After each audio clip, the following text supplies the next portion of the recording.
आज की नाही ही बबडीपासूनच सुरुवात झाली होती. बबडी आज लवकर माझ्यासोबत उठली होती, त्याच्यामुळे तिला लवकर झोप लागत होती.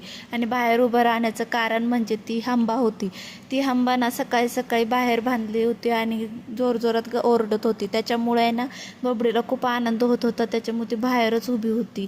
मग त्याच्यानंतर काय पप्पांना कामावरती जायचं होतं, पण ते कामावर जात होते तर ही मागे लागली होती. आणि बापाचं काळीच कसं असताना किती उशीर झाला तरीसुद्धा तिच्याबरोबर खेळणं त्यांना खूप आवडतं. मग उशीर होत होता तरी पण एक राऊंड मारायला घेऊन गेले. मग नंतर बबडी काकाला लाडीगोडी लावत होती का मला घेऊन चला, पण काय आता शेवटी त्यांना कामावर निघायचं होतं, त्याच्यामुळे ते तिची पा घेतली आणि निघाले कामावरती. मग तेवढ्यात काय तिचे फ्रेंड्स लोक आले. आणि फ्रेंड्स लोक कोण हो, मोनू आणि दर्शना, तिचे लय जीवलग आहेत ते. मग हे बघा, मोनू कॅमेरा बघून कसं मस्ती करायला लागला होता. त्याचा मूड ऑफ होता पण त्याला तरी तो मस्ती करायला लागून गेला होता. मग संध्याकाळी फन टाईम होता मुलांचा. म्हटलं चला एकत्र आज खेळूयात. आणि मुलं कसे हो इतक्यात मोठे होऊन जातात, त्याच्यामुळे ना त्यांच्यासोबत खेळलं ना आपण आपलंच बालपण जगल्यासारखं वाटतं. आणि हे बघा कशी मस्ती चालू होती इथं मुलांची.